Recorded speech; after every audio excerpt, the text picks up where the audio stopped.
the girl had been looked for. She'd been looked for at each of the reservoirs, around the breakwater rocks on the shore, and up through the tree line, and in all the boarded-up buildings and sheds. The missing girl had been looked for. She'd been looked for all over. She'd been looked for in the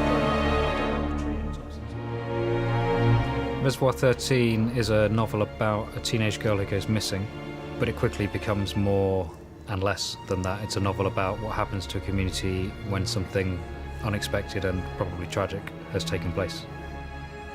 It's a book about time, it's a book about the passing of time, it's a book about how humans absorb the drama of their life within the passing of time. It's a book about landscape, a book about place, about the place of the natural world, about humans, the way humans relate to the natural world. And it's a book about detail. It's not a thriller.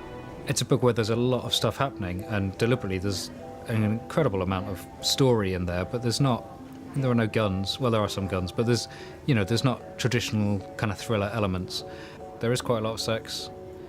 There's a lot of violence, and as well as the violence, there's the threat of violence and the things that people can achieve simply by invoking the threat of violence. And the interesting thing, as soon as I started writing about the animals and the birds, that's all sex and violence. That's, when you start working out the kind of annual life cycle of a badger, it's just all sex and violence and sleeping.